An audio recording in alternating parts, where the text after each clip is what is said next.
Honeybees belong to one of the few species of social insects which are able to survive winter periods as a colony.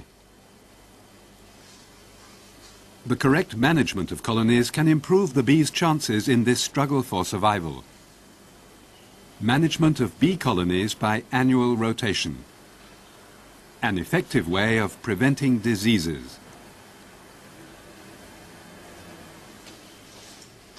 Management of bees by annual rotation shows how colonies can be managed so as to remain healthy and strong throughout the year. These stocks have been well fed in autumn and are still in their winter sleep. Modern hives can be left in the open. Good hive stands protect the hives from rising damp and against the chill from the ground. Occasionally, the beekeeper must check that entrance holes are not blocked by ice or debris.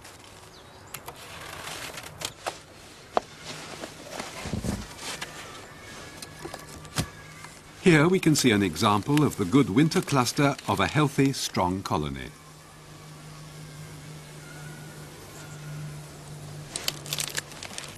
In early spring, a good supply of pollen is especially important for the rapid development of a colony of bees. Willows are a valuable source of nutritious pollen.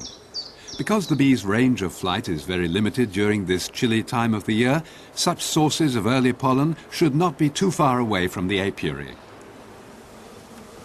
When making a first examination in spring, check the food reserves, the state of the brood nest, and the number of frames covered by bees.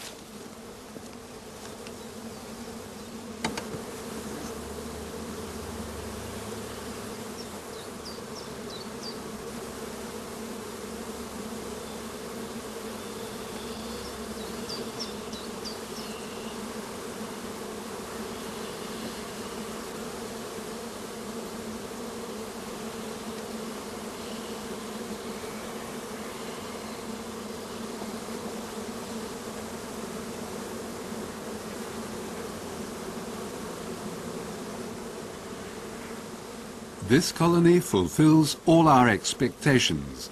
Last year's care and management have paid off handsomely.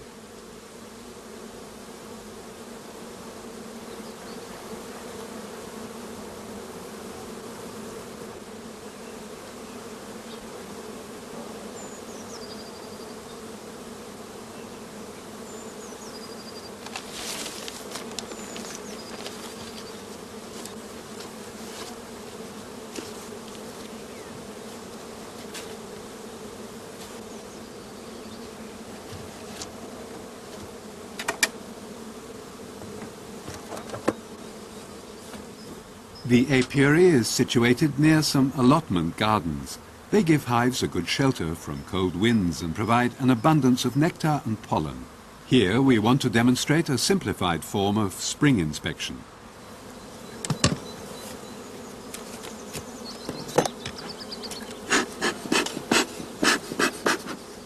After tilting the upper brood chamber, an inspection of the passages between the frames gives enough information on the stock's strength, its brood and food reserves.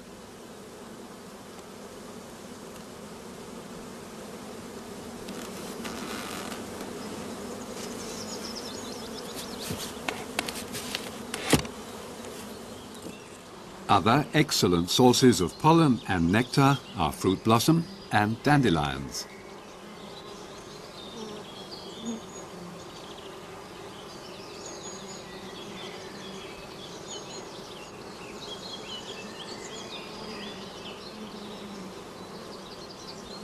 Surrounded by stimulating sources, these colonies have developed so well that the brood nest can be expanded.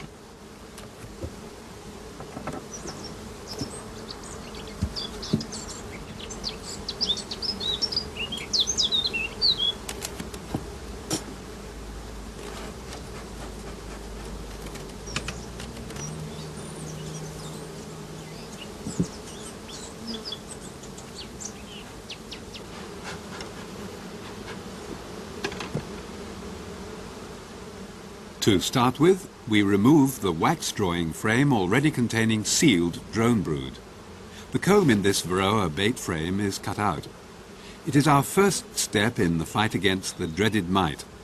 Because Varroa prefers to reproduce itself in sealed drone cells, the destruction of drone bait comb enables us to reduce the number of parasites considerably.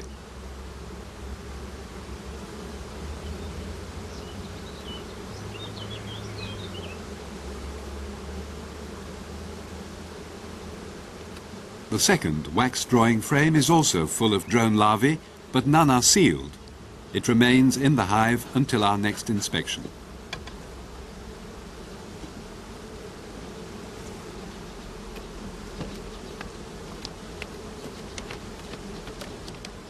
Once more, we are able to assess colony strength as we tip up the upper brood box.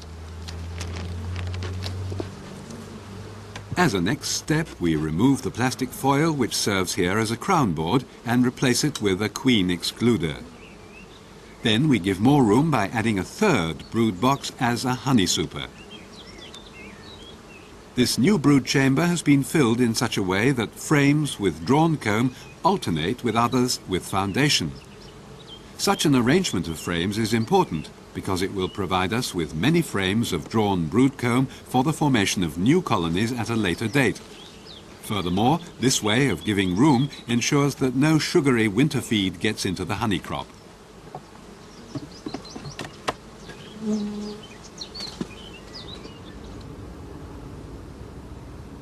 The stock has now 3 stories and is well prepared for the forthcoming nectar flows.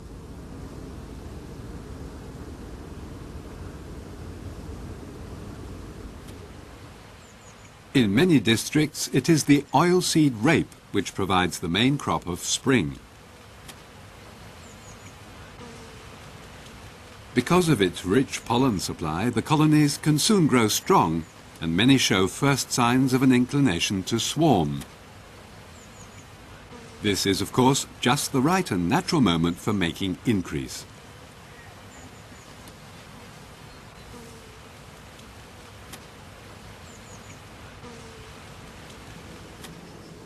All colonies must now be examined regularly at 7 to 9 day intervals for swarming intentions and the need for more storage space. This is best done by tilting the upper brood box when swarm cells can be seen clearly after a quick glance into the gaps between the bottom bars of frames.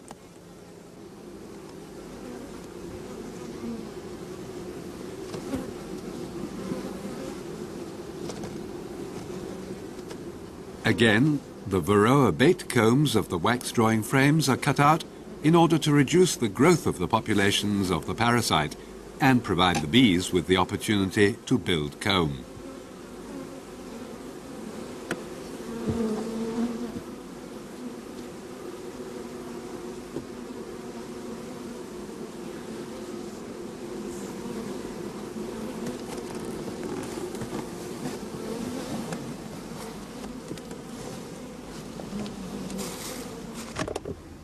Next, we examine the supers.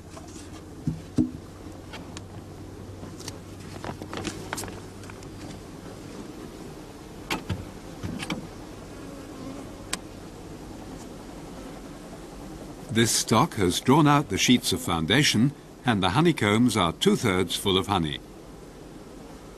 It is obvious that the colony requires more storage space. Burr comb is scraped off the top bars before the stock is given another honey super. In this second super, we repeat the arrangement of alternating drawn frames with others of foundation.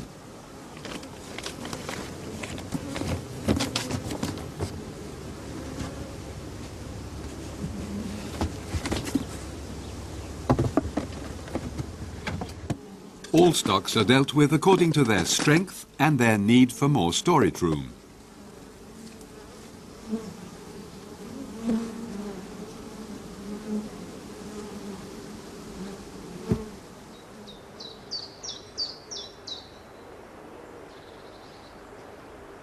When climatic conditions are favorable in late spring, the robinia, also called false acacia, provides an important crop.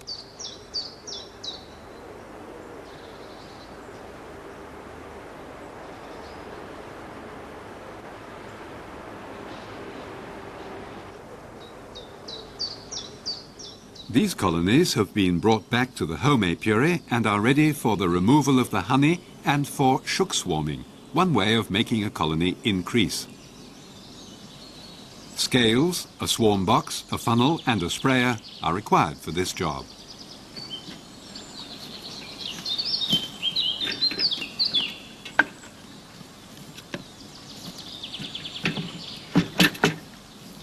The weight of the empty swarm box is recorded first of all.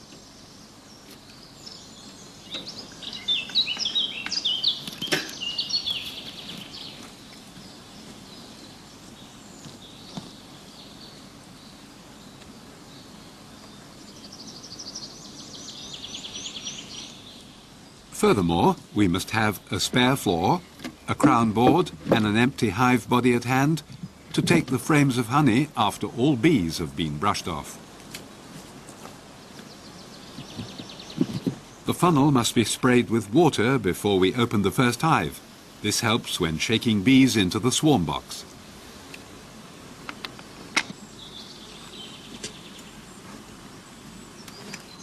When raising the upper brood box, it is best to puff smoke into the passages between the combs. This makes many young bees leave the brood nest and flee into the honey supers.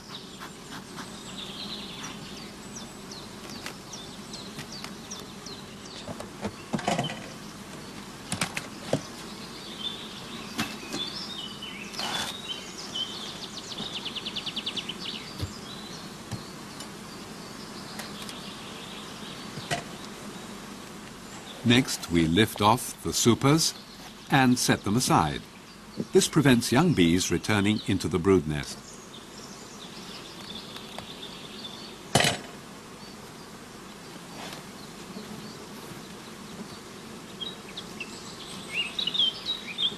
Covering the hive reduces the danger of robbing.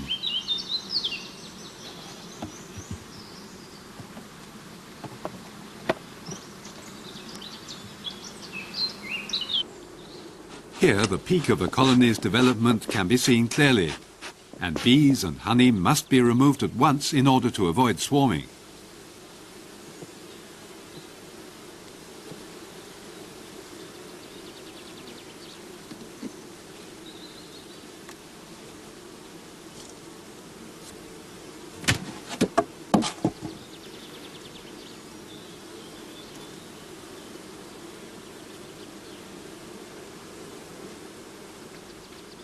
Shaken or brushed into the funnel, the bees fall into the swarm box underneath. Comb after comb is brushed free of bees until the shook swarm has reached the desired weight.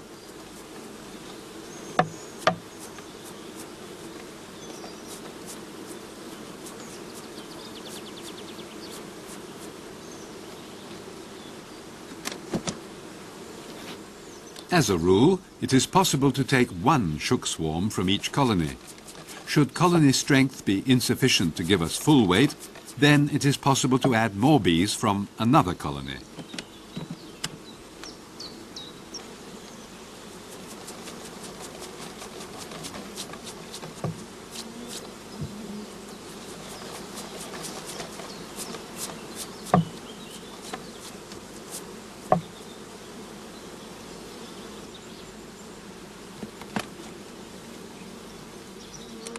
This colony was strong enough, and the mass of bees was enough to give us one shook swarm. Because the supers contain no frames of brood, this method makes certain that no drones, nor a queen, get into the shook swarm. The presence of drones would cause unnecessary unrest and could lead to overheating and the death of the bees through suffocation. The swarm boxes are covered with wire gauze on two sides in order to provide good ventilation. At this time of the year, the ideal weight of a shook swarm is around 2.5 pounds of bees. After thumping the swarm box firmly on the ground, the funnel is removed and the lid is put in its place. The queenless shook swarm is now taken to an airy, shaded place.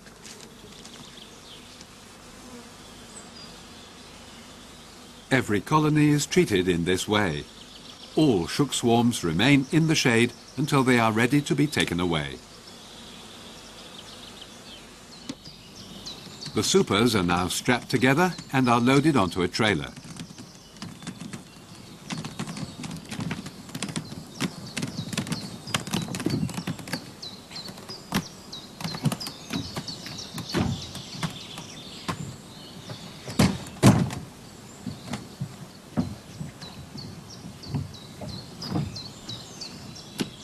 Finally, the swarm boxes with the shaken bees are put on the trailer. It is important that the swarm boxes have adequate ventilation during transport.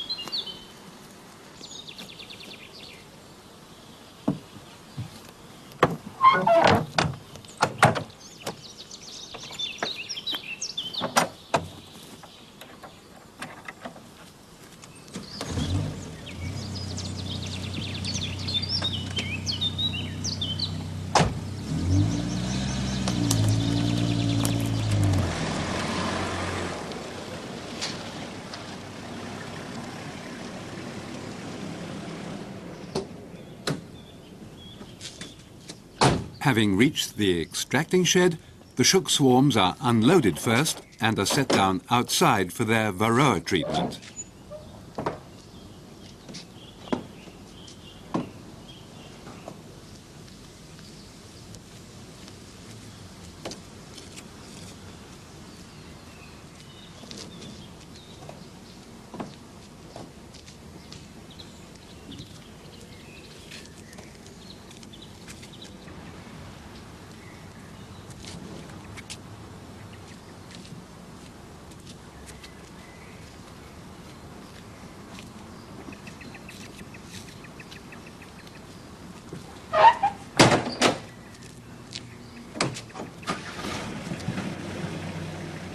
The trailer with the honey is driven into the shed for extraction.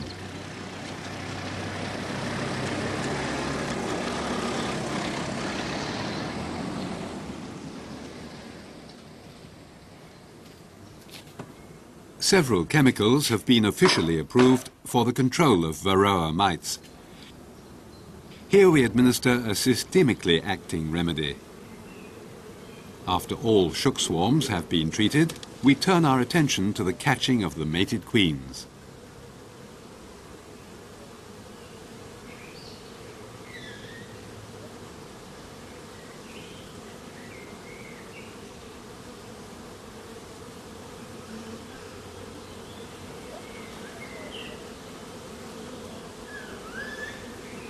First, the queen is clipped with fine scissors. 1/3 of one forewing is removed to prevent her from flying. She is then put into an introducing cage and this is closed firmly.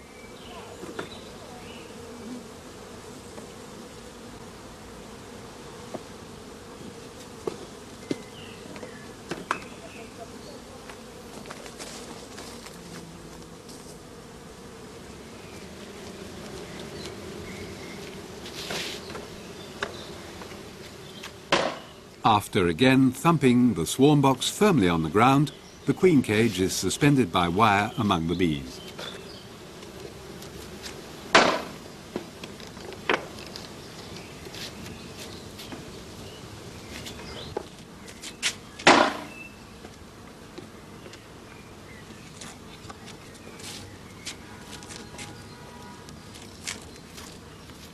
For the next 24 hours, the swarm boxes are taken to a cool room where they are put down on sheets of white paper for a simple assessment of the extent of varroa infestation.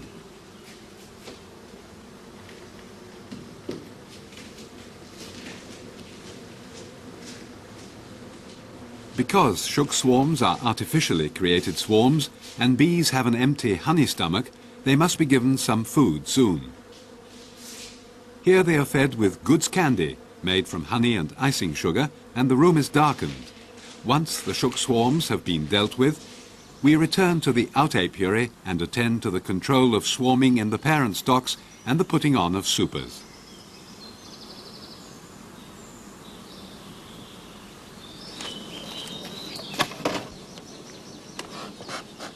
Checking for signs of imminent swarming is, again, done by looking into the passages between combs.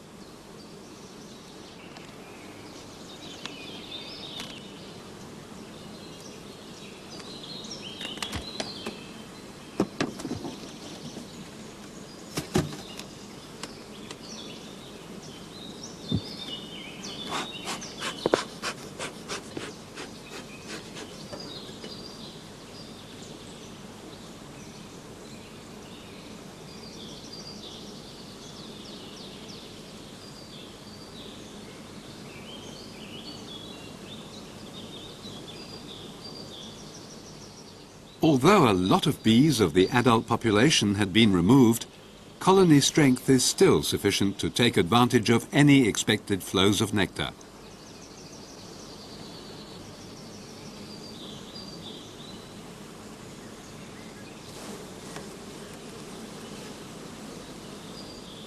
The wax-drawing combs full of sealed, varroa-infested drone brood are cut out again.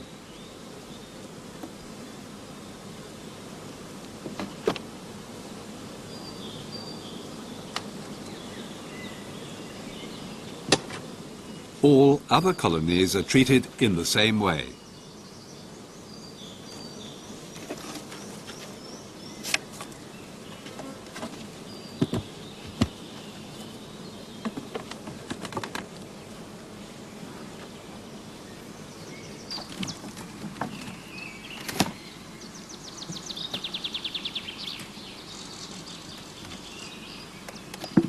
Empty honey supers are put on last.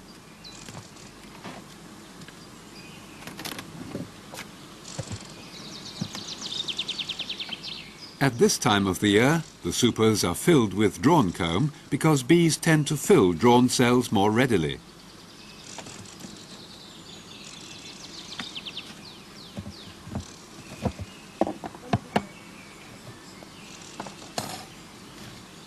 The sequence of events, which has been shown here in two stages, first the removal of a shook swarm, followed by swarm control and adding supers, can also be completed in a single operation.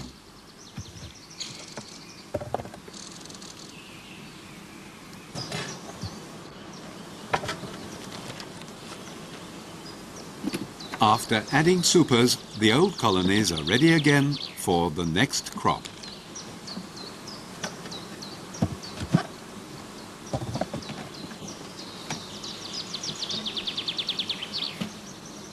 The various flowers of the forest or the avenues of lime trees are suitable crops of summer.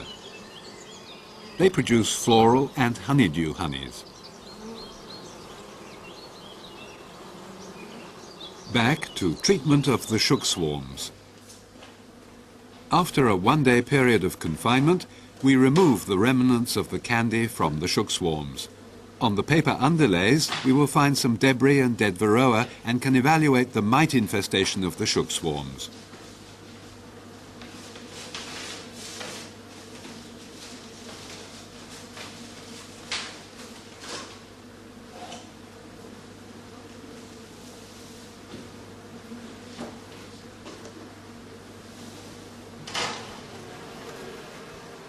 The debris consists mainly of sugar crystals and wax scales, and the oval bodies of dead varroa can easily be distinguished.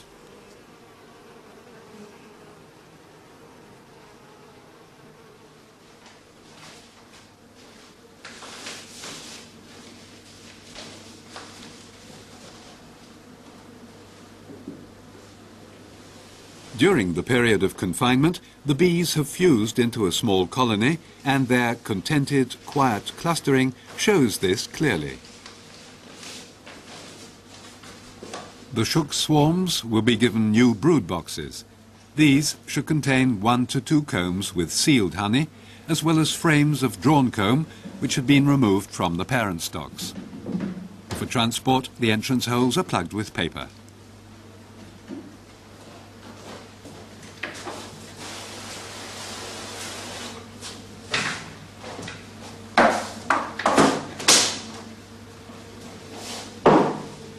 Before hiving the shook swarms, the bees in the swarm boxes are sprayed with water. This prevents their flight.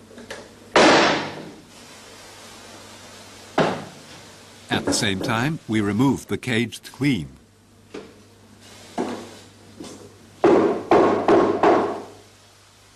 Now we dump the bees into the open space of the deep floorboard in which the front entrance has been closed with wire gauze. An inner floorboard is put on. This is followed by the prepared brood box. The queen cage is suspended between 2 frames, and the plastic foil and the roof are put on last of all.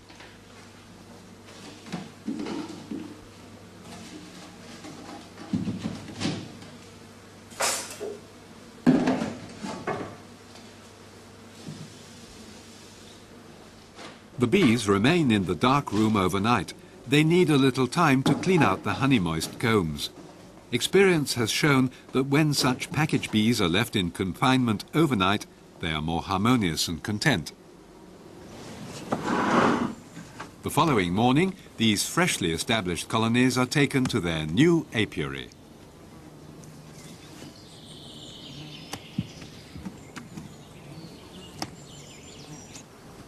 This should have been chosen to assure an ample supply of nectar and pollen for all.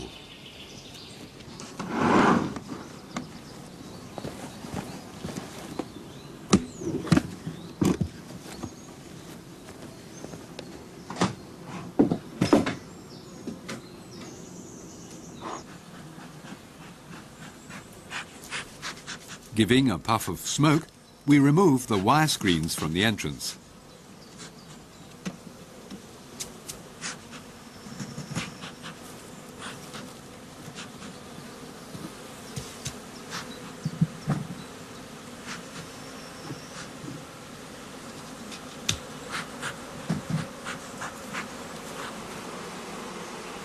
Only the small upper entrance above the deep floor is opened.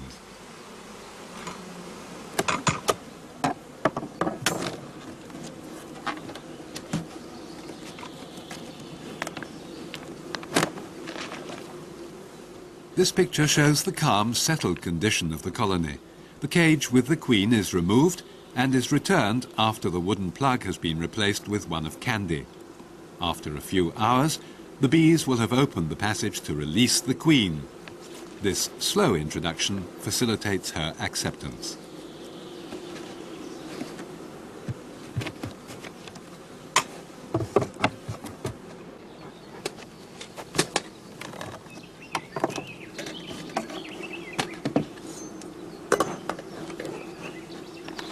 After 1 week, it is best to check her acceptance.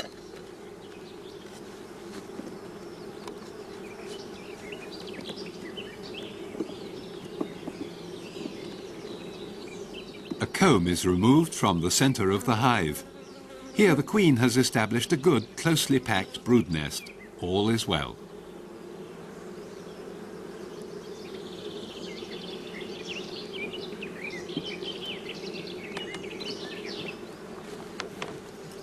Until now, the colony's requirement for food had been assured by the frames of honey. To stimulate development of the brood nest, it requires a constant stream of liquid food as well as a regular supply of pollen. When the outside sources are insufficient, small helpings of food in liquid or solid form must be given.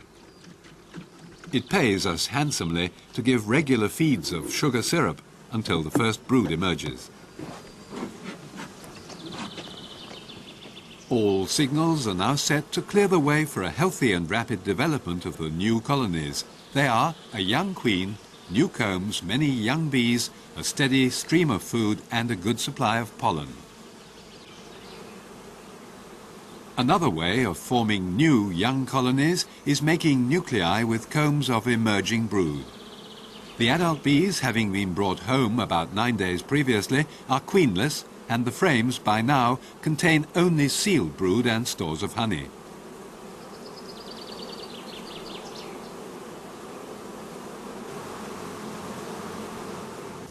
A sufficient number of brood boxes with floors and roofs must be prepared in order to divide the large accumulation of bees and brood into nuclei.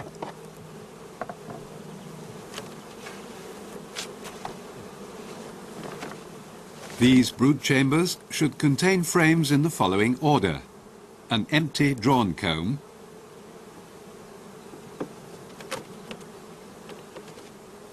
then a pollen comb,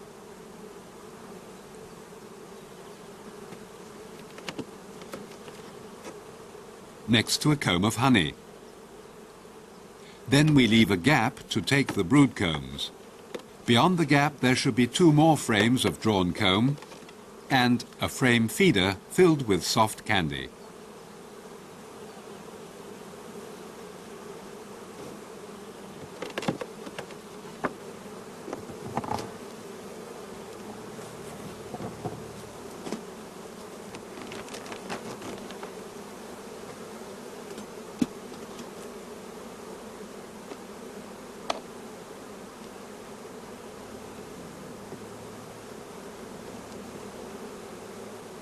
Now we transfer some of the frames of brood with the bees, having removed, of course, any emergency queen cells on the frames.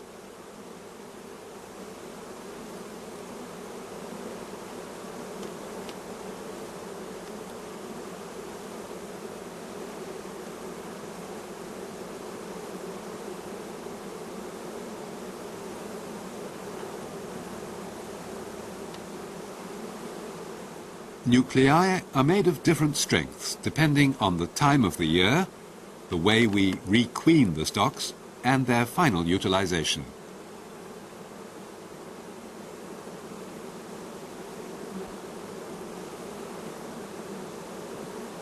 When insufficient bees are available, other bees can be shaken into the box after the frames have been closed up.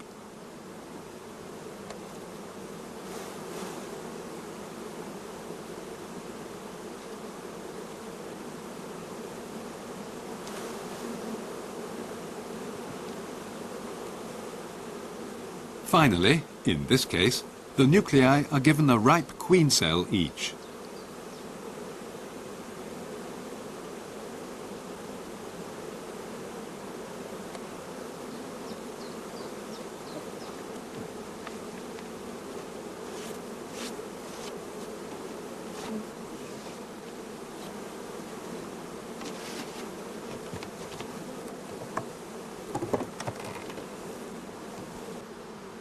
All other nuclei are formed in the same way.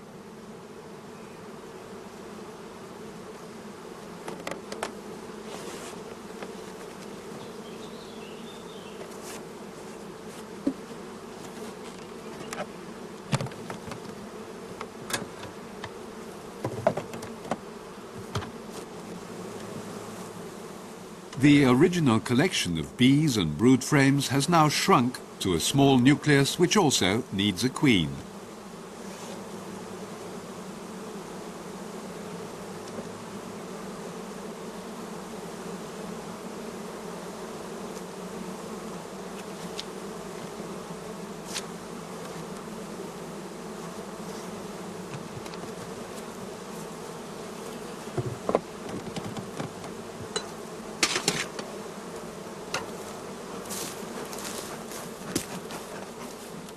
Next, we open the entrance holes and let the bees fly.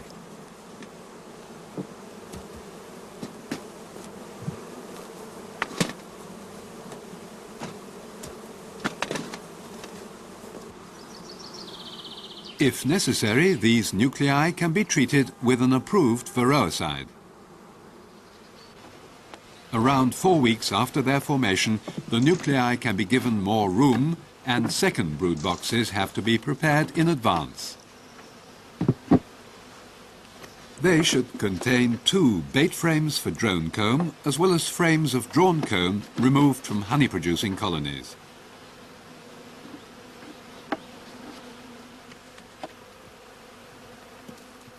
These young colonies need more room when they have at least 8 frames of brood and are full of adult bees. Nuclei which have not reached this strength before the end of July should be left in single brood boxes.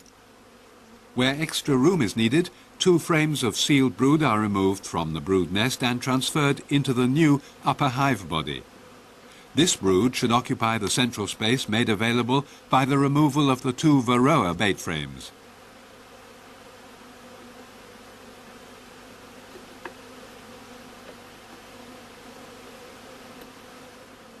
After closing the gap in the lower brood chamber, the 2 bait frames are used to fill the empty space along the outer hive wall of the lower brood box.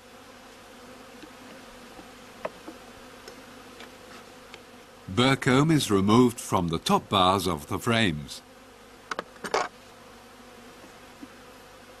The new brood chamber is put on top.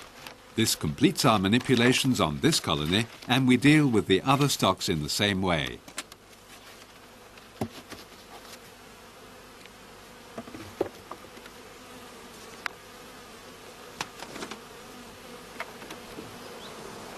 The new comb now encourages the queen to expand her brood nest into the second brood chamber. At this time of the year, any extension to the brood nest should be made with drawn frames rather than with foundation. Pollen-clogged combs can also be used. It is possible to judge colony strength and the need for expansion by the number of passages which are packed with bees and by the large patches of brood.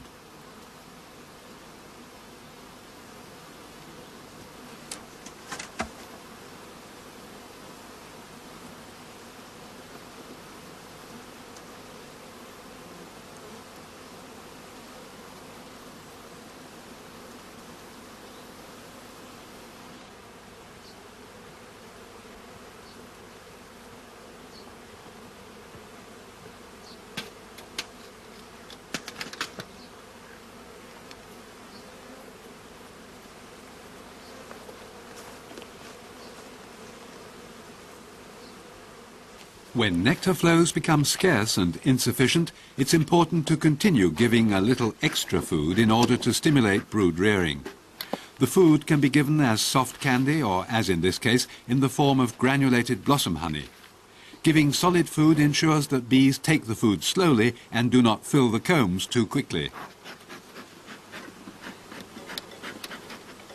The surface of the honey is covered with paper in order to avoid bees getting covered with sticky honey. This quantity is sufficient for about 14 days.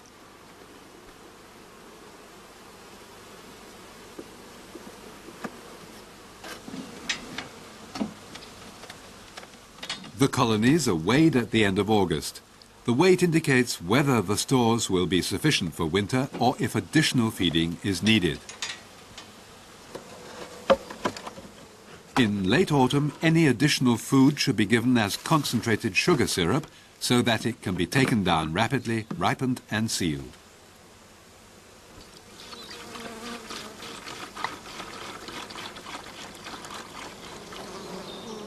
But let's return to the honey-producing colonies. They are now on the heather moors in order to secure a last crop.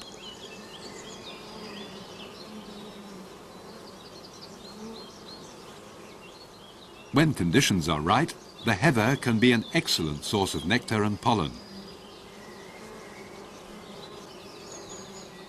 In order to secure a heather honey of low water content at this late time of the year, it's especially important that the space available for honey storage is restricted to suit the strength of the colony. A colony on the heather should have an abundance of foragers as well as many combs of brood.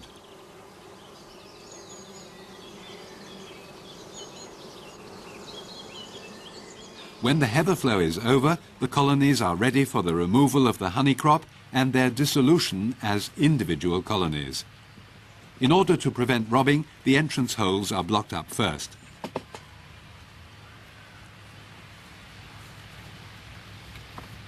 Before we begin to dissolve the old honey producers, we deal with the one colony which will stay on this site in order to absorb any combs of brood which we find in the other stocks.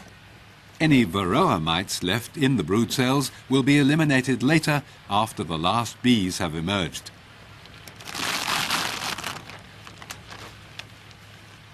At the same time, this colony will also absorb all flying bees left behind when our work is done.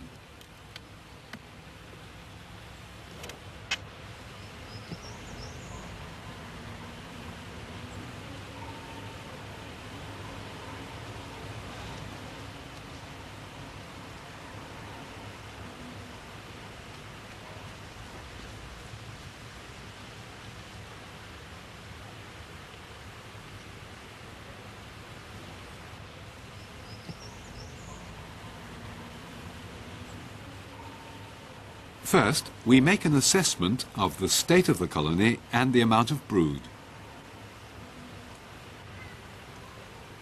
At the same time, we look for the queen and cage her.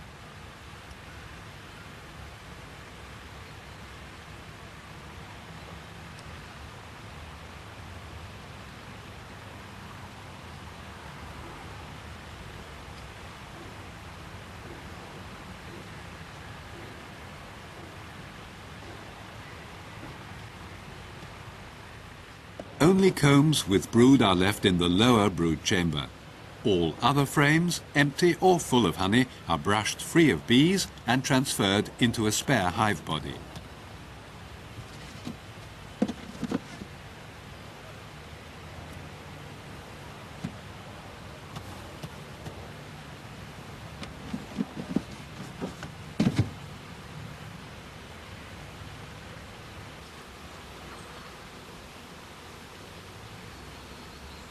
Combs with brood from the upper brood chamber are transferred to the lower one.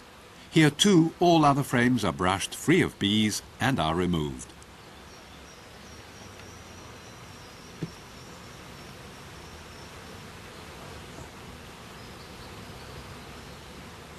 The queen cage is now suspended between two frames of brood in the lower hive body.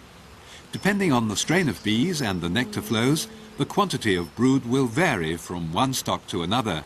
At this time of the year, most colonies have no brood at all.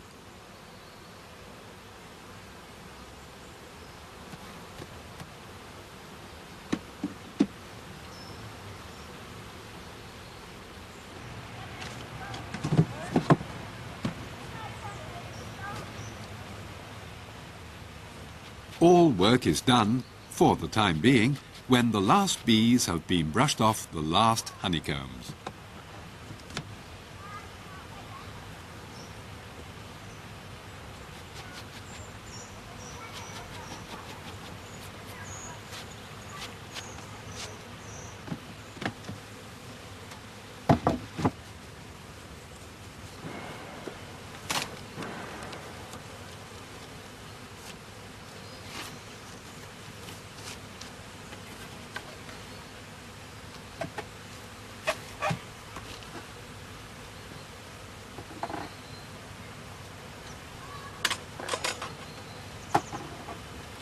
All other stocks are now dissolved and the populations of bees are also turned into shook swarms. To begin with, we must cage the queens. Later, the cages will be transferred to the swarm boxes.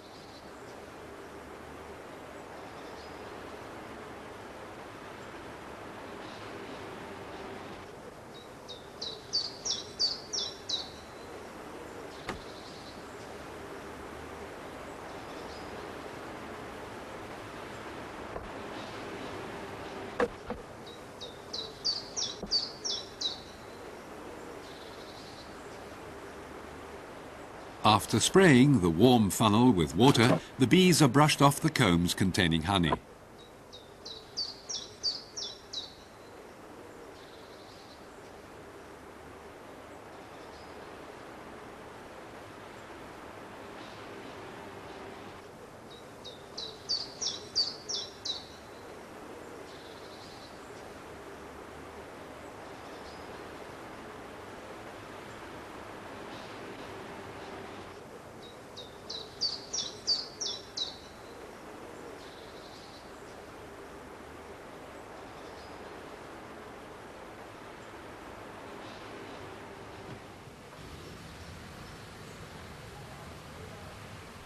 In the case of totally empty frames, the bees are shaken rather than brushed into the funnel.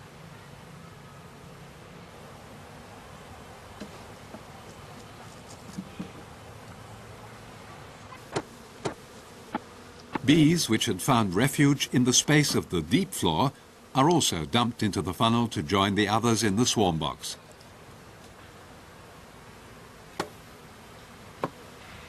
In the end, the box is bounced hard on the ground and the funnel is exchanged for a crown board.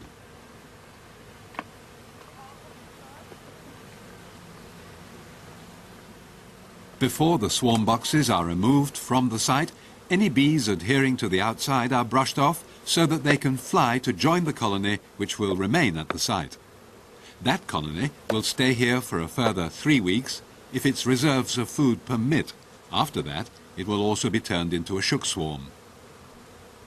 The shook swarms, mostly infected with varroa, are now taken to a dark room, treated overnight with a varroa side and fed with soft candy. After this period of rest, each shook swarm made of these old honey-producing colonies will be united with a young colony made in early summer.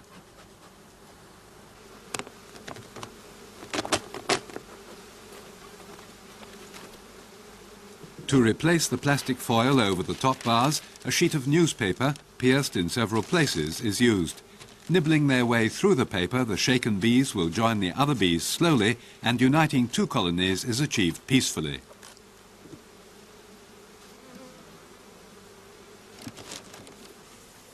An empty brood box is now put on the top of the newspaper, and we spray water over the shook swarm to stop bees flying up. After the removal of the queen cage, the bees are shaken into the empty brood chamber and the hive is closed up.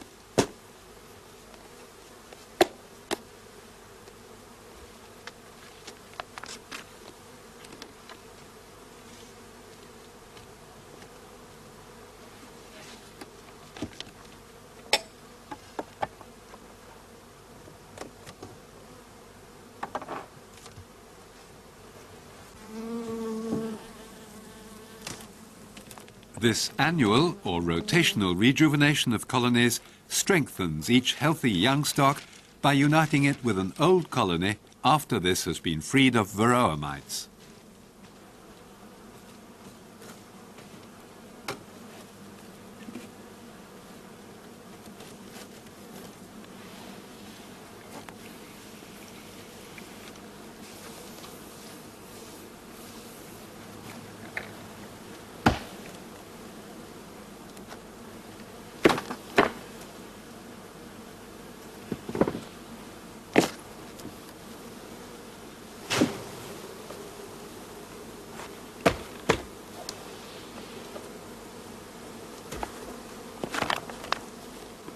The result is that all colonies are powerful and well prepared to withstand the ravages of winter.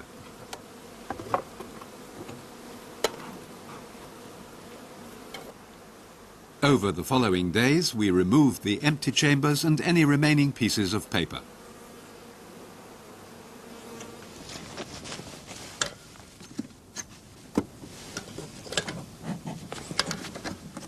Late in autumn, the inner floorboard is removed. This ensures that in winter the bees remain cool, stay tightly clustered, and are well ventilated from below. In order to keep an eye on the varroa populations, a varroa screen with a paper inlay is put into the deep floor space temporarily.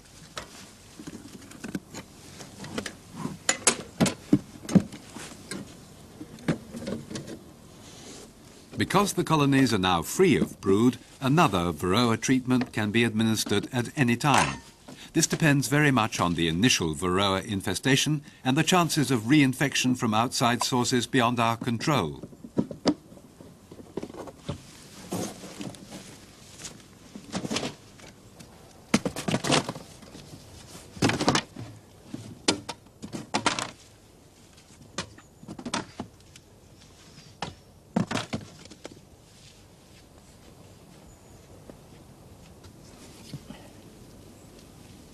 Two to 3 weeks afterwards, the varroa inlays are removed and the number of dead mites is evaluated. This gives us a good picture of the extent of the populations of the parasite.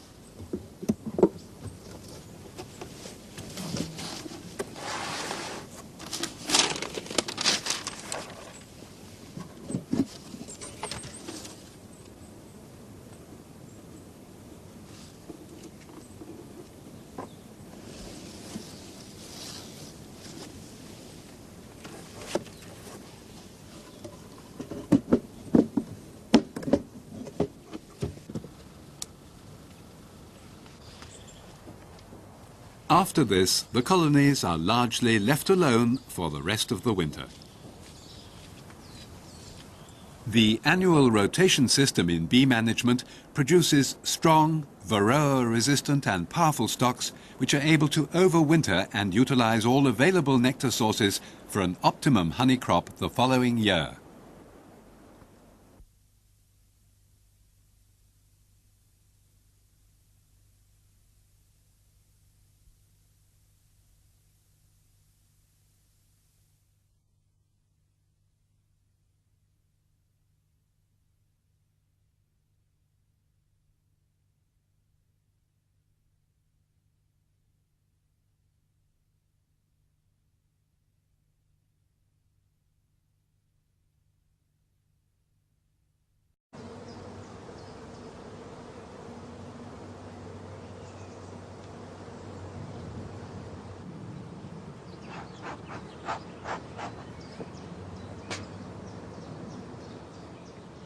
A queen excluder is inserted between the two brood chambers to prevent the queen from having access to the lower chamber.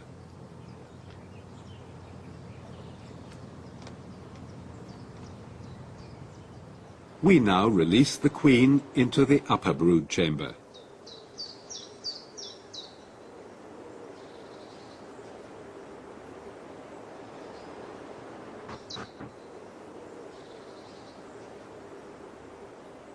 A further queen excluder keeps the queen out of the super.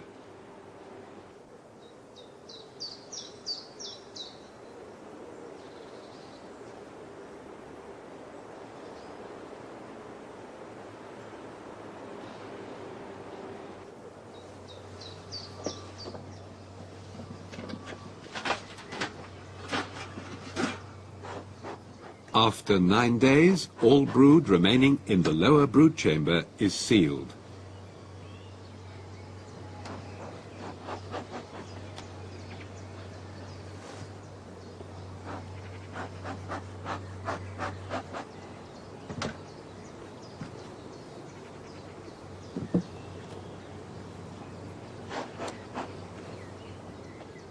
After setting the upper chamber with the queen aside, we remove one outside comb from the lower brood chamber and shake all adhering bees back into the hive. In the center of the hive body, a gap is created. This gap will take the queen rearing frame with the grafts. Any natural queen cells must be removed.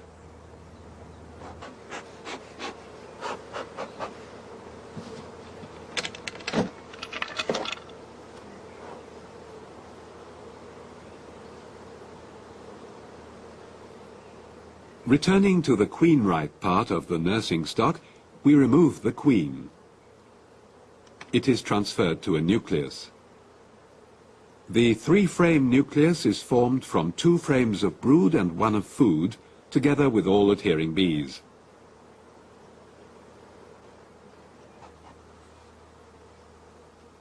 All other bees from the remaining frames are brushed into the nursing stock.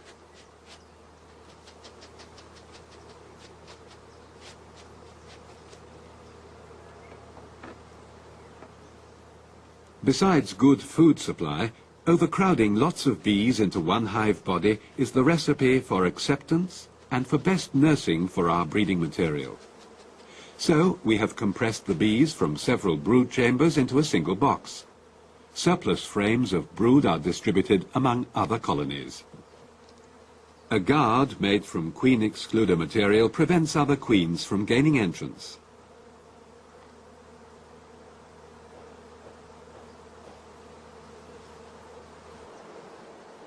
About 2 hours afterwards, the colony shows typical signs of queenlessness. This is the time to transfer the queen rearing frame with the grafts into the gap. Here the nurse bees provide the young larvae with large quantities of royal jelly. This phase of engorging is important for the full development of the growing queen larvae.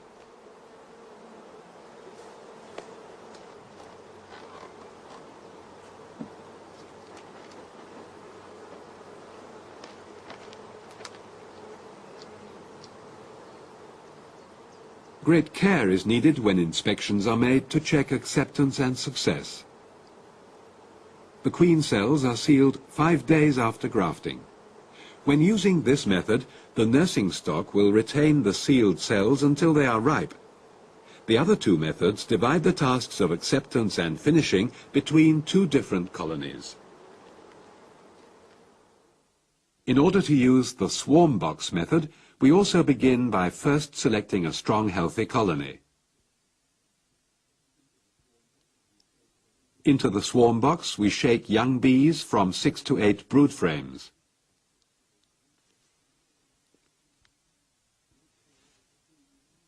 Make sure that the queen remains in her colony. The bees should fill about 1/3 of the box. They are provided with 1 frame of pollen stores, 1 frame with water, and 1 unsealed frame of honey. Then the swarm box is covered and is left undisturbed. After a few hours, the bees deprived of their queen become restless. The batch of grafted cells can now be applied. The finishing of the cells is done by other strong colonies. Because we need many nurse bees, we raise frames with open brood into the super and leave a gap between them. That space we created in the brood chamber is filled with empty combs.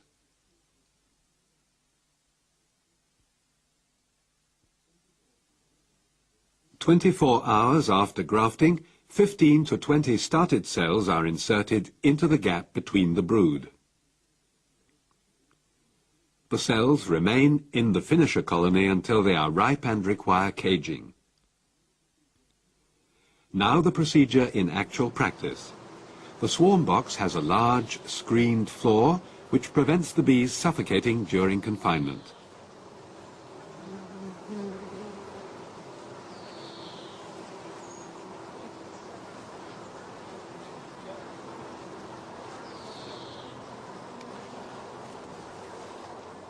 Having moistened the sides of a funnel, we brush the young bees off several frames of brood.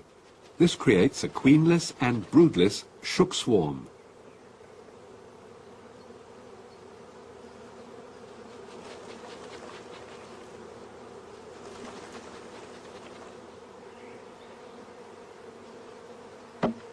After briefly thumping the swarm box hard on the ground, the frames with pollen, water and food are lowered carefully among the bees. The water frame is made by spraying water into an empty comb.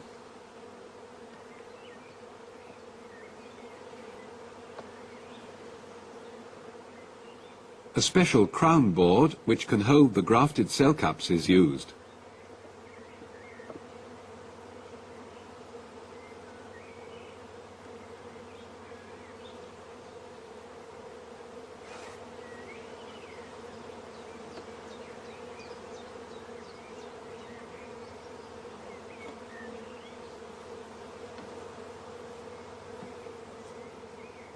The swarm box is left in a cool, dark place until the bees begin to show signs of queenlessness. The crown board can hold between 50 and 60 cell holders. In order to avoid drying out of larvae, the grafting should be done just before they are needed.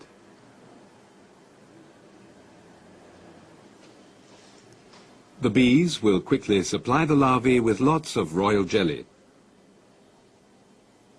Cut cells can readily replace grafted cell cups. The swarm box is now left alone for an hour at least. Once cells have been accepted, the finishing is done by another strong colony. In order to preserve warmth, we place an insulating cover over the swarm box. Rearing queen cells by using starter and finisher colonies also requires a healthy, strong stock. 9 days before starting, a queen excluder is placed between the two brood chambers to confine the queen to a single hive body. 9 days later, all brood in the lower chamber will be sealed. This part of the hive will become the starter colony designed to accept the cells. Removing 2 frames from the hive, we create 2 gaps. The other frames only contain sealed brood as well as some stores.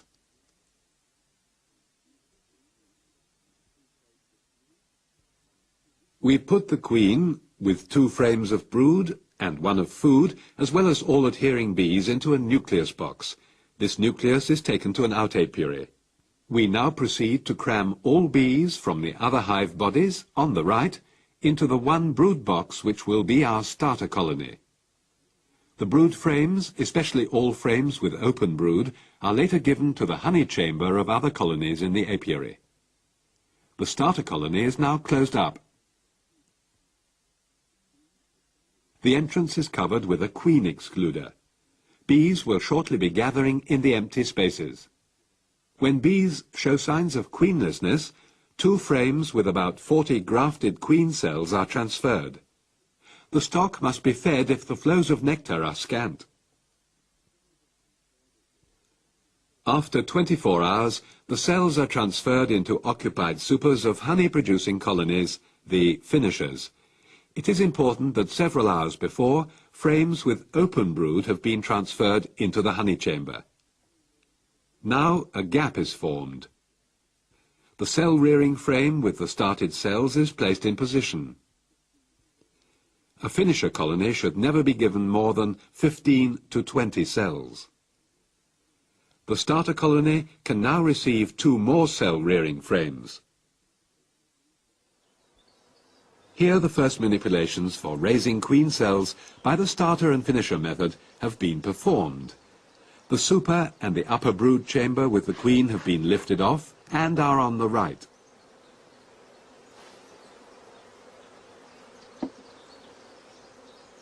We remove 2 frames with only small patches of brood from the lower brood chamber. This creates 2 gaps. A starter should still contain at least 6 frames of sealed brood. If not, we must add frames of sealed brood from other colonies. Moving to the queen-right brood chamber, we remove the queen, together with 3 frames and the adhering bees, and put them into a nucleus box.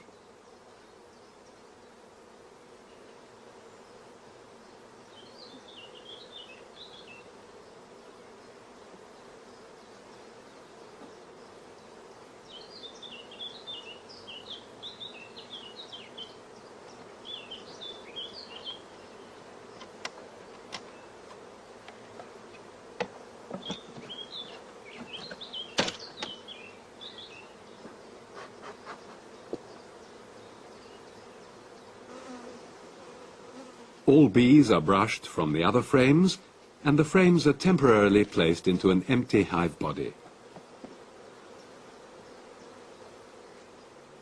Later, we transfer the frames into occupied supers of other stocks.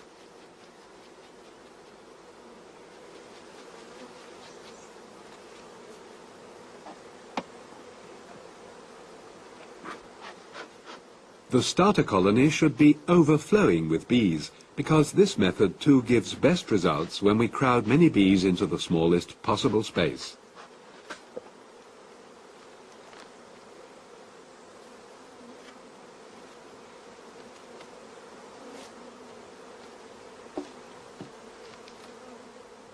After we have covered the hive, we place a guard of queen excluder material over the entrance.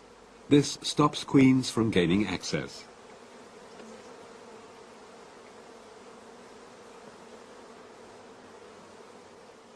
A few hours later, in the queenless starter colony, we can hear the loud buzzing of the orphan bees. Meanwhile, young nurse bees have gathered in the 2 gaps. Now is the time for giving the starter stock about 40 grafted cells. Of course, the breeding material can also be offered as cut or punched cells.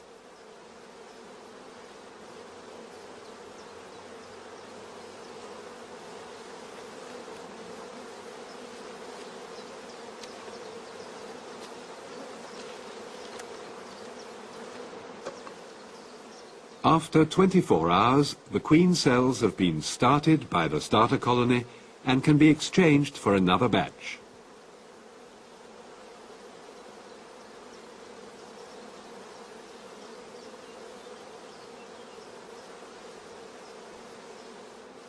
Carefully, we remove the rearing frame and check for acceptance. Bees crowding thickly around the cells is a first positive sign of good acceptance.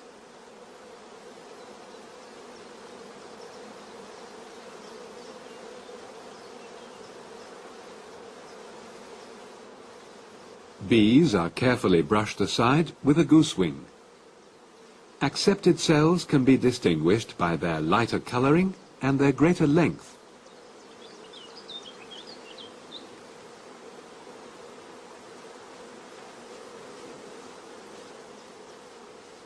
Queen cups which have not been accepted are short and their opening has been narrowed. First, the 2 rearing frames are placed into a carrying box. Later, the started cells can be transferred into the care of a queen-right finisher colony. Lengthy delays should be avoided during transportation.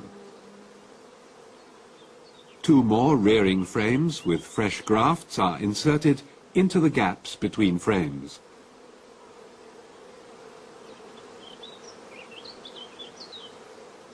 Because many young bees are emerging in the starter colony, we can use the stock for 6 to 8 batches at intervals of 24 hours.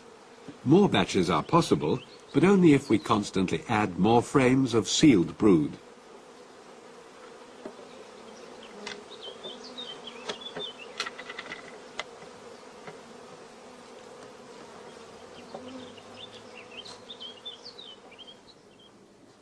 Before queen cells are given to the finisher colony, they are checked once more.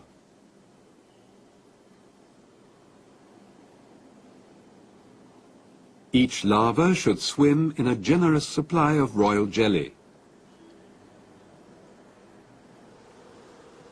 The task of finishing cells is done by any very strong and thriving colony. In order to make sure the larvae are supplied with the royal jelly which suits their age, the finisher colonies should have many nurse bees available in the supers.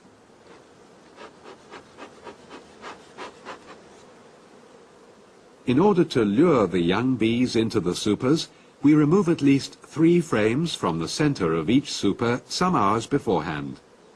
It is best if we leave frames with pollen and honey in place in order not to lose the impulse of nursing. But we remove empty honeycombs to create the necessary gaps. If all frames contain much honey, as can be seen in this case, even honeyed frames can be taken.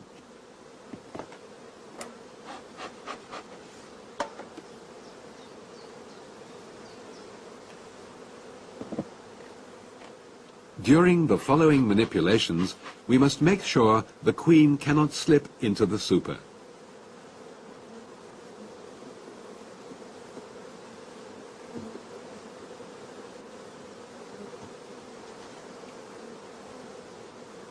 We select at least 2 frames with large patches of open brood.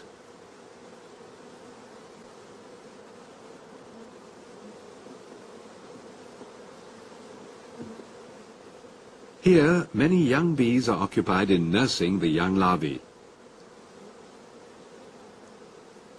The frames now are raised into the super together with all adhering bees, and we leave a gap of 1 frame between them. The gap created in the brood chamber is first filled with frames of empty comb before we replace the queen excluder and the super.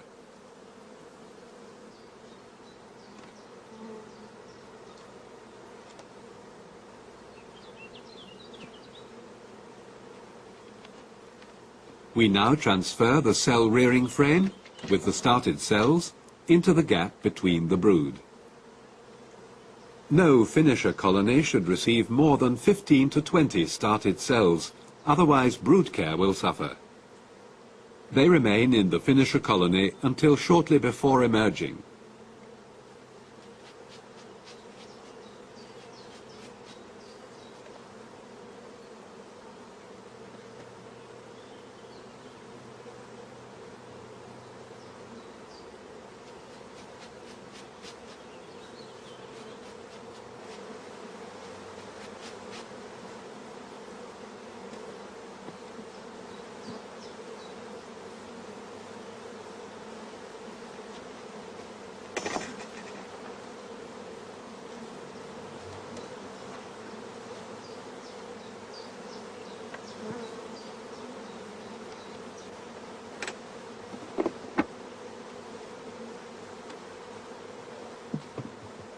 Queen cells in the finisher are sealed on the 5th day after grafting.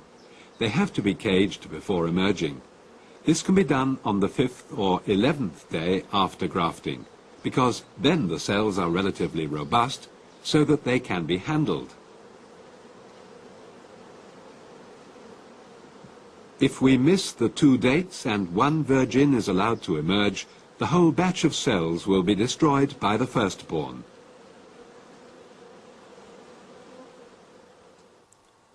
Before caging, the nursery cages must be prepared. Waxen or plastic cups are filled with honey. Access to food is vitally important for the emerging queens, as they may well starve. The cups are fastened with honey into the base of the cages. This standard cage is secured by a movable plastic cover on one side and by gauze on the other. The cages are placed facing opposite sides alternately into a nursery frame. This arrangement is best where many queens are allowed to emerge in a colony.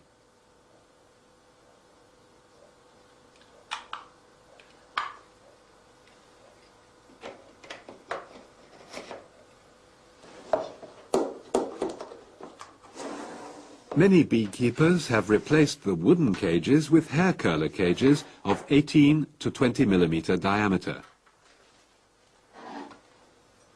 The cages are supplied with a reserve of honey by twisting the closed end of the cage in finely crystallized honey. The hair curlers are held in holes drilled into wooden blocks.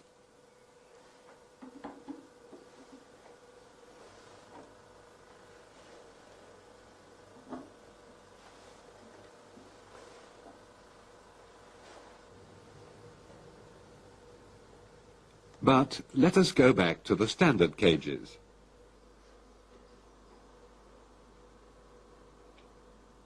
With a gentle twist, we remove each cell holder from the cell bar and insert it into the cage.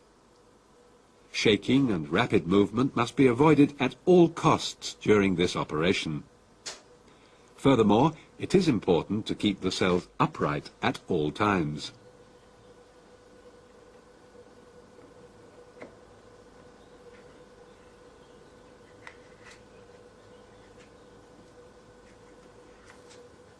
The completed nursery frame with the cages is carefully set aside.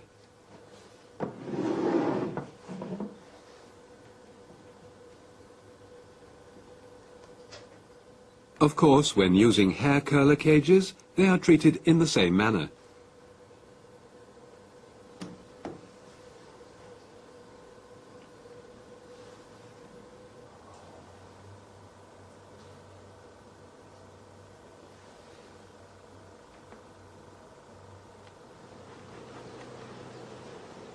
When virgin queens are allowed to emerge in the colony, the nursery frame is returned to the same place where the cell-rearing frame had been.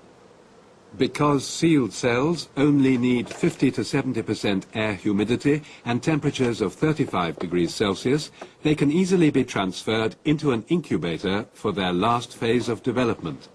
Besides, in such an incubator, all work of checking emergence involves very little effort.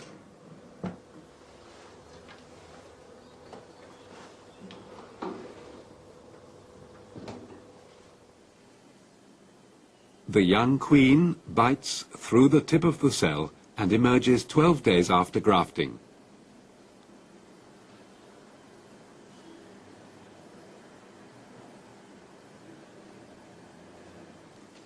Lower temperatures may cause a delay in emergence, while raised temperatures can cause early emergence.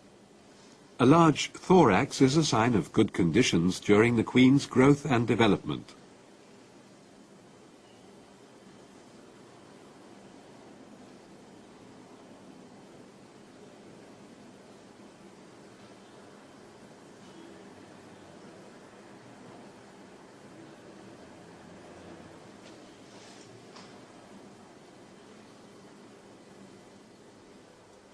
From the time of emergence onward, the incubator should be checked at least twice a day.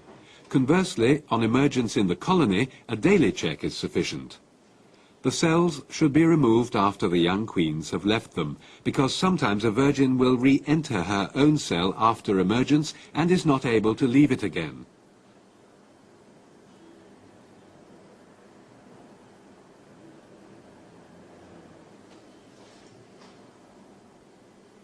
Marking queens is best done with numbered plastic discs, available from the appliance trade. For individual markings, they can be bought in various shapes and in annually changing colors. For applying the marking, the queen is held gently between thumb and index finger, with the thorax being uppermost. Using a pinhead, We apply a small amount of glue to the center of the thorax, making sure none is in contact with the roots of the wings. After moistening the other end of the marking tool, we pick up the plastic disc and place it over the glue on the thorax. Next, we let the queen run free over our hand, examining her carefully to see that she has well-developed legs and wings. Once marked for life, she can easily be found in a strong colony, and her age can be recognized by the color.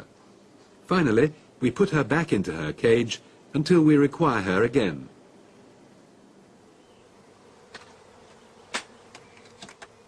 No later than 2 days after emergence, we should introduce the young queens to the bees of the little nuclei from which they are allowed to mate. The bees needed for forming the mating nuclei are obtained by dissolving the nursing colony. They can also be collected from other strong stocks by shaking a few brood frames. Here the nursing colony is dissolved. At first we remove the nursery frame with great care and brush all bees off with a goose wing. The frame is put aside for the time being.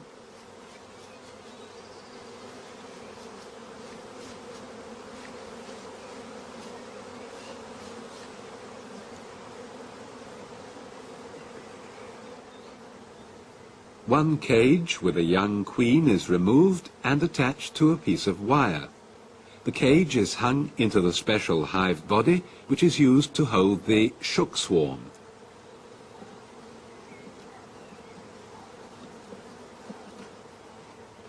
All bees of each frame are brushed into a funnel over the swarm collecting box.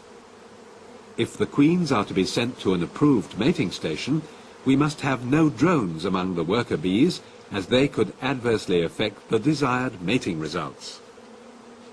A drone excluder holds back the drones, while all the young bees run into the darkness of the swarm box. Once inside, they gather around the caged queen and form a cluster.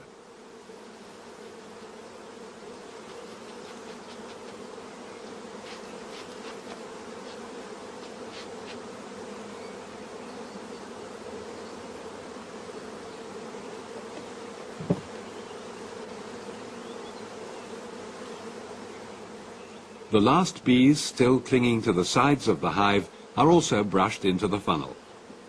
During these manipulations, many of the old workers fly away to their old hive stand, and the population of the shook swarmings overbrood are proof that the queen has mated and is producing worker brood. The bees of this mini-nuke have absconded and have abandoned the comb structure.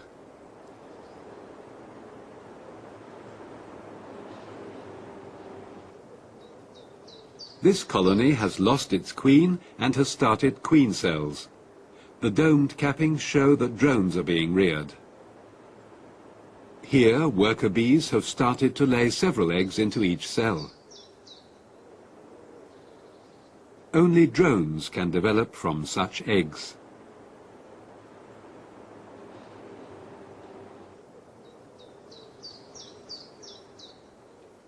Colonies with laying queens are returned to their owner as soon as possible.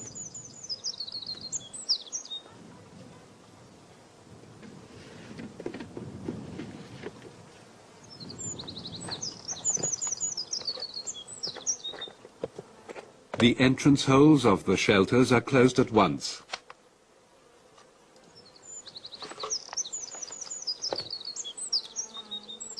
The warden enters all observations, such as condition of colonies, start of egg-laying, or reasons for loss, into the record book of the mating station. The Queen's record card, which accompanies the Queen for life, is filled in and signed. Start of egg-laying, name of mating station, and parentage of drone parent colonies are entered.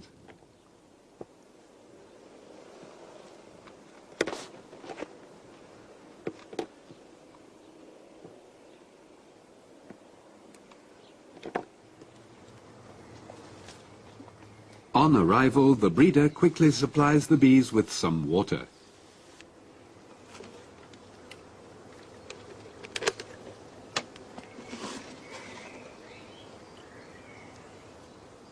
The condition of the bees is checked and the presence of the queen established.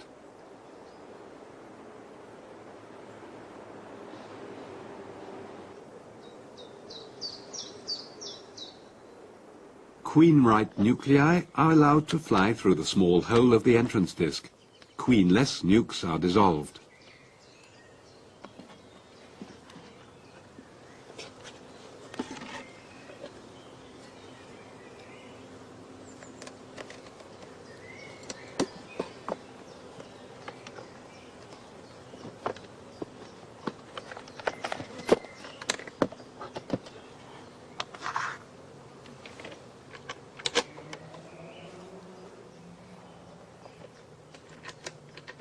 Queens should not remain in the standard nuclei for too long, as the brood nest area is too small to keep them productive. When she is required for introduction, the queen is carefully removed from the little colony. For safety reasons, this work is best done in a closed room. The young queen is held in a cage without any worker bees. Introducing the queen via a shook swarm gives the best guarantee of acceptance. A shook swarm is easily formed by brushing the bees off several frames which are taken from strong colonies. The frames with bees may be removed from supers or from brood boxes.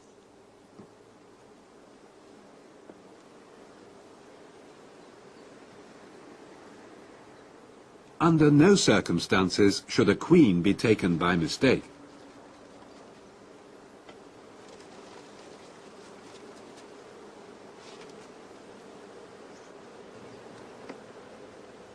In order to create a shook swarm strong enough to develop into a stock which is able to winter, the bees should weigh between 1.5 and 2 kilograms, depending on the time of the year.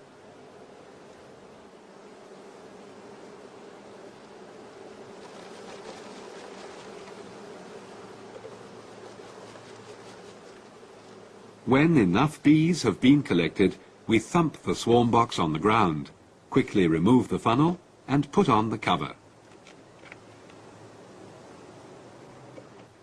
A short while later, the swarm box is set on the ground once more. Now the caged queen is added without losing bees. Sugar syrup is fed later. Placed in a cool, dark position, the bees will form a genuine swarm cluster within the next 24 hours. Towards evening of the following day, the bees are hived just like a natural swarm. It is best to wet the bees with a spray of water. When working with multiple story hives, the bees can be shaken into the deep underfloor cavity of the hive.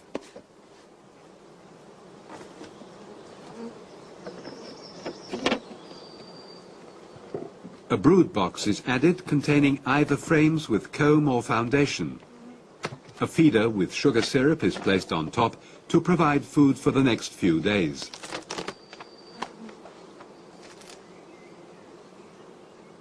The queen is now transferred into an introducing cage in which the open end has been closed with candy. The hive is closed up and remains undisturbed for several days.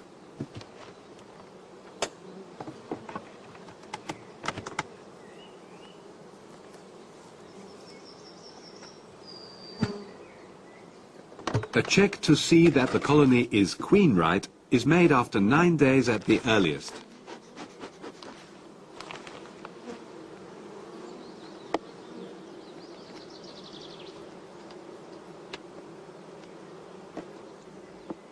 Here we can see that the young queen has been accepted and has laid out a large brood nest. The first brood is already sealed and shows a good worker pattern throughout. This concludes the operations of queen rearing.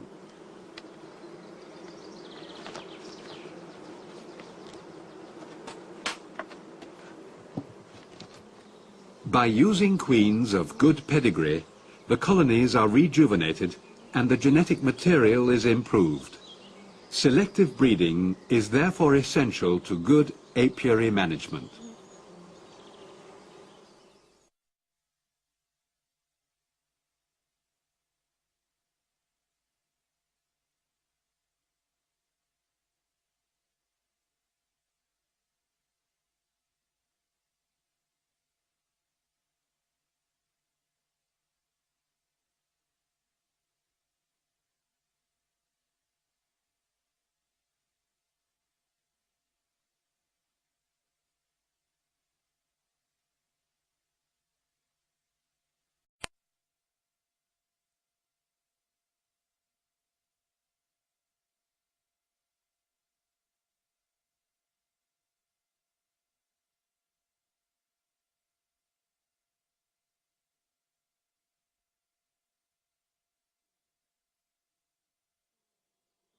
Rearing of queen bees.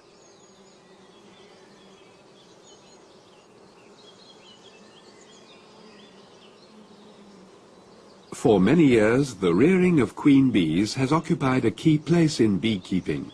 Not only the beekeeping institutes, but also many smaller beekeepers dedicate much of their work and time to this important task.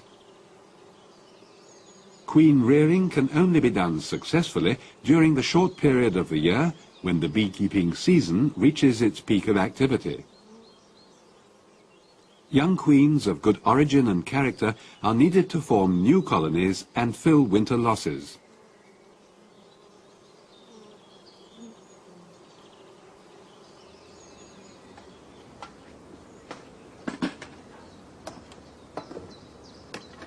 The breeding material for rearing good queens, the youngest day-old larvae, are obtained from a breeder colony.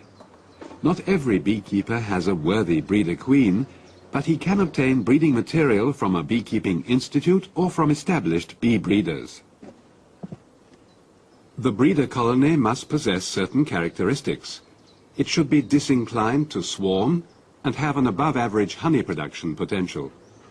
The bees should be gentle and not display running and bunching behavior during an inspection and show resistance to disease and parasites. The genetic endowment of the queen will therefore essentially determine the characters and quality of the progeny.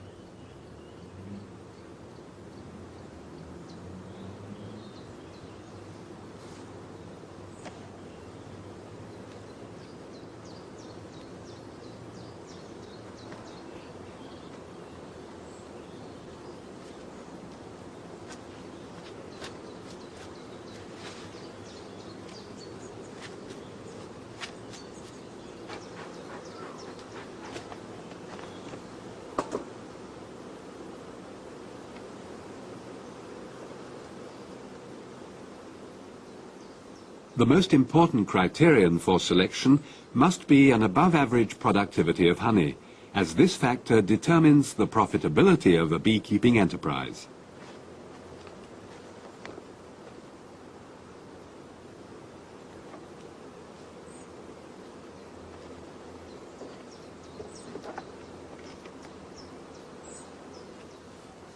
The nursing colony, on the other hand, must be able to raise good queens from the breeding material introduced.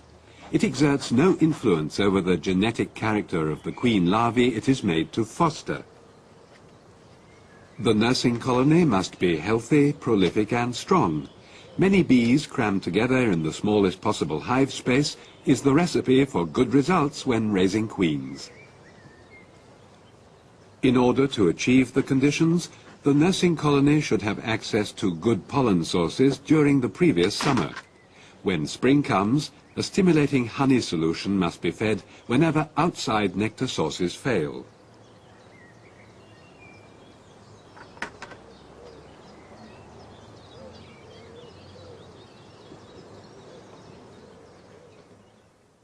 All work involved must follow a timetable corresponding to the development cycle of queen bees. For grafting, the breeding material should be not older than 1.5 days. Only by divided brood care can the transfer of the started cells into another stock be effected after 24 hours. Cells are caged on the 6th or 12th day. On the 13th day, queens emerge from their cells. On the following day, mating nuclei must be formed. 3 days after that, at the earliest, mating nuclei can be sent to their mating apiaries. For precise planning, a strip with these fixed intervals for actions can be aligned with a corresponding calendar strip. Let us first turn to the work involved in preparing the breeding material. 4 or 5 days before our planned starting date for rearing queen, pale comb, which had been used once only for rearing bees, and which is still moist with honey after extraction. This comb quickly attracts the queen, and the beekeeper obtains many larvae of the same age. The frame is marked with a coloured drawing pin.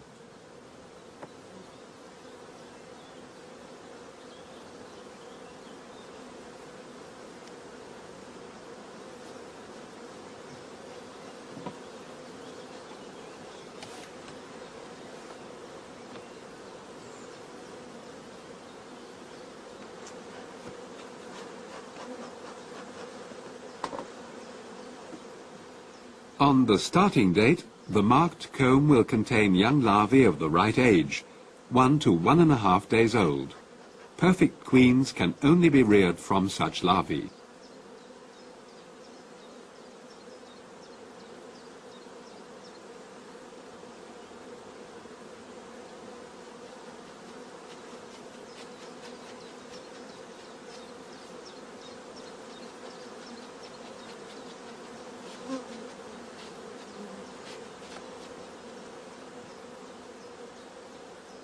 Here we can see the larvae literally swimming in brood food. We protect the comb from direct sunlight and against drying by wrapping it in a moistened cloth. There are many methods of preparing the breeding material for introduction to the nursing colony. One of the more simple methods is the cutting of cells. With a knife dipped in hot water, an area of comb containing larvae of suitable age is cut from the frame.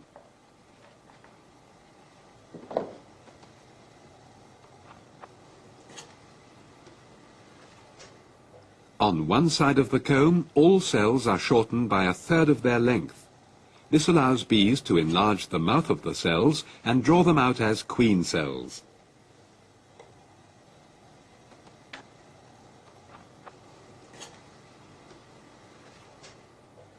After this, the comb is divided first into cell strips and then into pieces of comb containing individual cells.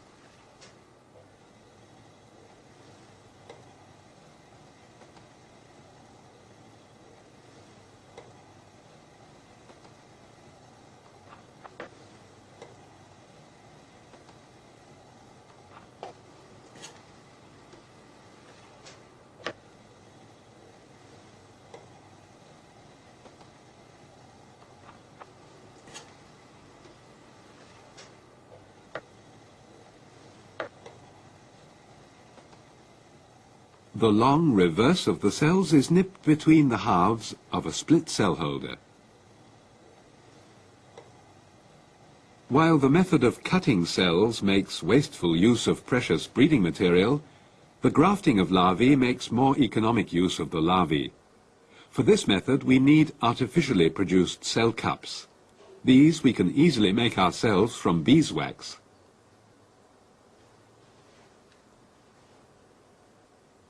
By dipping a cell mandrel of 9 mm size several times into a wax bath, held at a temperature of 65 to 70 degrees Celsius, a queen cell cup is formed at its tip.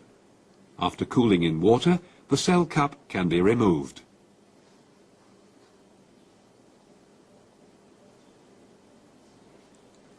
The artificial cell cups are attached to cell holders by means of more wax, which is melted with a soldering iron.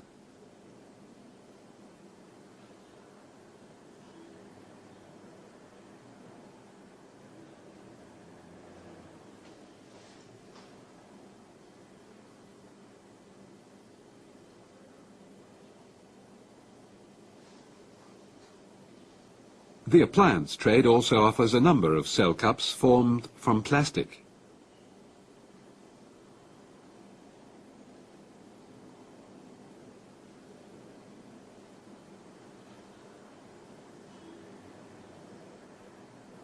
The cell holders are usually attached to a cell bar by means of melted wax.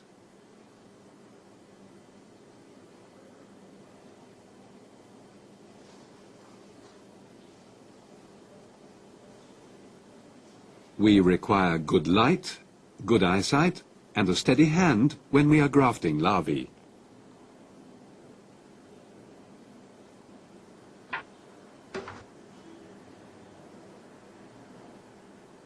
The young larvae are taken from their cells with a grafting tool, which is slipped under the center of the larva from the back, lifting it and transferring it.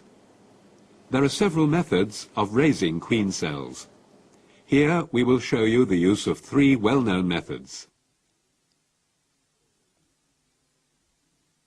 For raising queen cells in a queenless colony, we need a healthy and strong colony as our nursing stock, provided with ample brood as well as nutrient. 9 days before starting, we place an additional queen excluder between the two stories and confine the queen to one hive body. 9 days later, at the start of breeding, all brood in the queenless part of the hive will be sealed.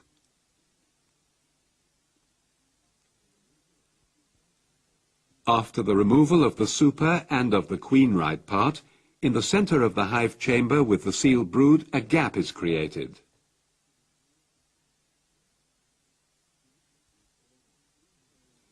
Next, we form a 3-frame nucleus consisting of the old queen, 2 combs of brood, together with the adhering bees, and fill the space with a frame of stores. This nucleus is taken to an out-apiary.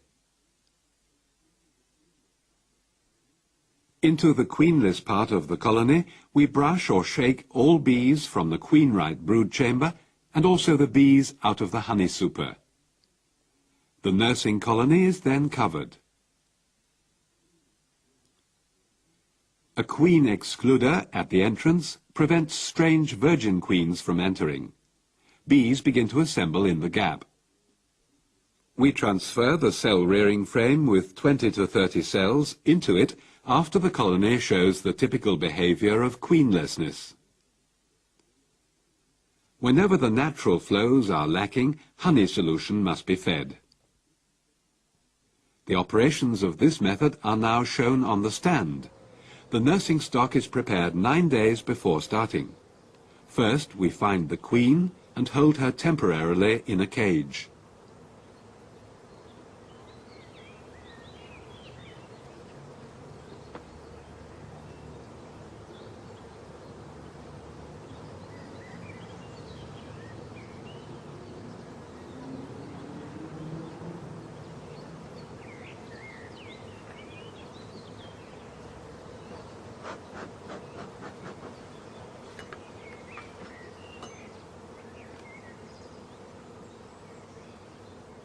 Combs with open and recently capped brood, as well as combs with pollen and honey reserves, are transferred into the lower brood chamber.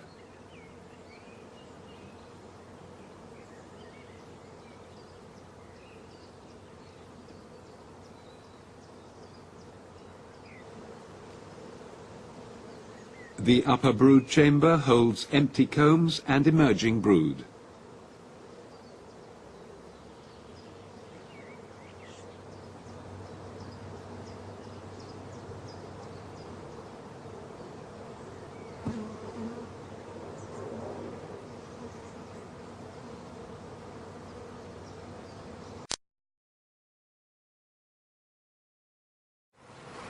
To determine the age of the drones at any time, color marking immediately after hatching has proved to be a very useful procedure. The drones can then forage freely until needed. 6 days, the queen is sexually mature.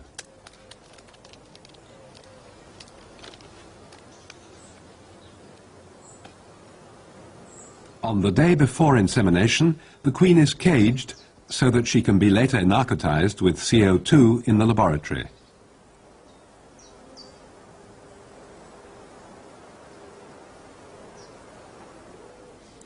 This treatment takes about 5 minutes, and it helps to accelerate the onset of egg-laying.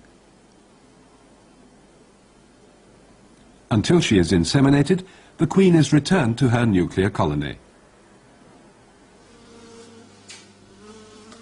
Hygiene is essential in the insemination laboratory.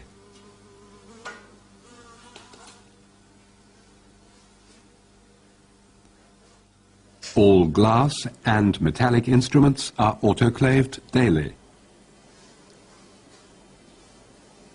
In preparation for semen collection, a semen diluent, for example saline solution or, as here, tris buffer, is drawn up.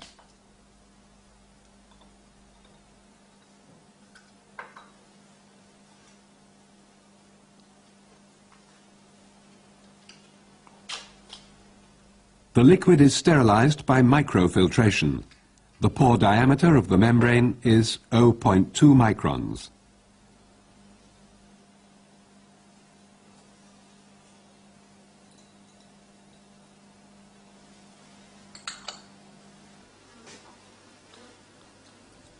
Now the insemination syringe is filled with the buffer solution.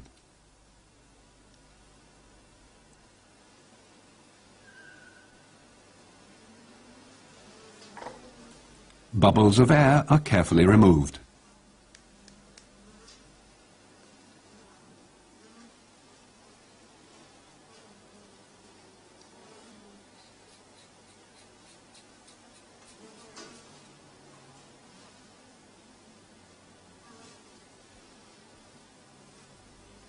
The syringe is assembled and the column of liquid advanced to the front, save for a small bubble of air at the tip of the glass tube. Then the syringe is mounted on the insemination apparatus. Drones which have been reared in cages by workers are used as semen donors. Rolling and pressure on the thorax and abdomen effect the first phase of eversion of the copulative organ. Further pressure results in complete eversion and ejaculation. Mature sperm is cream-colored and marbled in appearance. As here, it often covers the white mucus plug of the endophallus.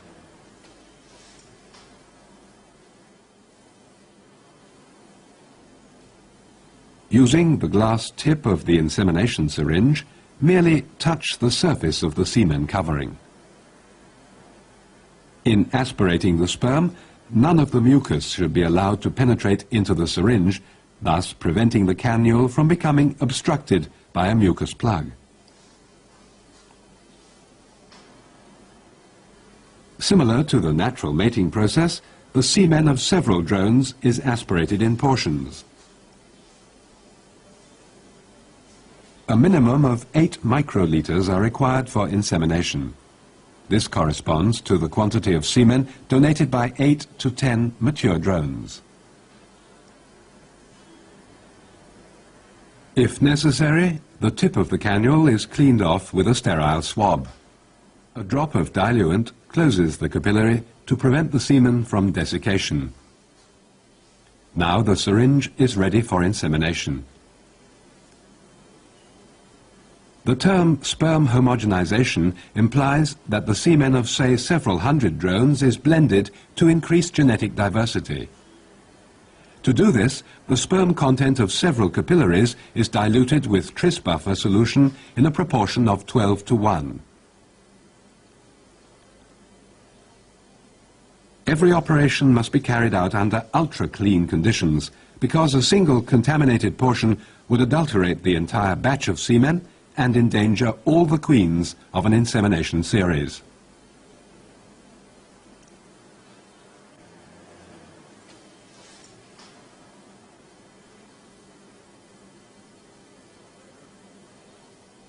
Because of the high effort involved, this technique should only be applied to large-scale breeding programs.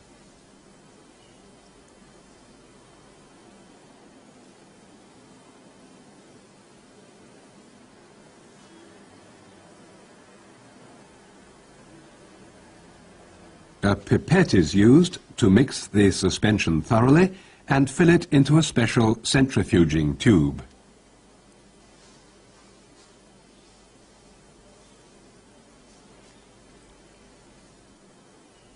Any rotary centrifuge is suitable for centrifugation. After a 10 to 15 minute run at 1000 G, the sperm are deposited at the lower end of the tube.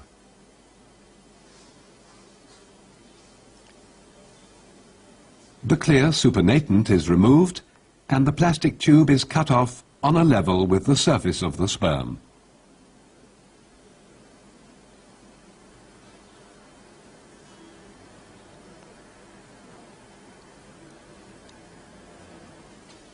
The insemination syringe is then filled with the homogenized semen.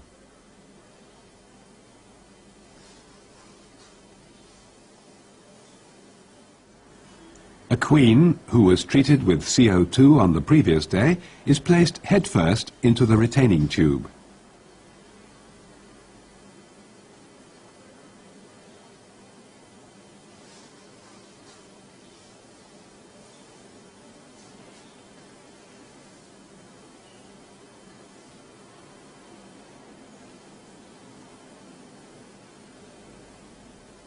Then the queen holder is fixed to the block on the instrument.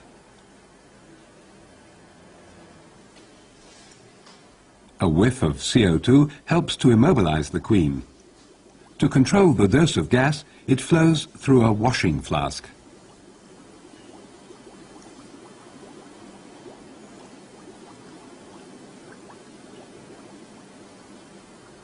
The ventral hook, left, engages behind the ventral plate of the last segment. The dorsal, or sting hook, in this case a perforated hook, exposes the sting chamber. The sting lancets and epidermal folds are now visible. The vaginal orifice is recognizable as a wrinkled bulge in the middle. The syringe is adjusted in the direction of the vaginal bulge and the droplet of diluent removed. The vaginal orifice is only exposed in techniques which lift up the sting apparatus. The syringe can therefore be inserted without the use of a vaginal probe, and the semen is injected directly.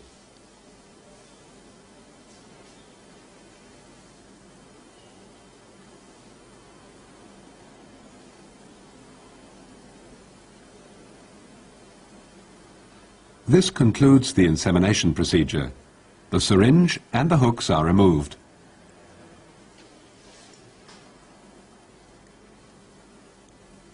The still narcotized queen is released from the holder.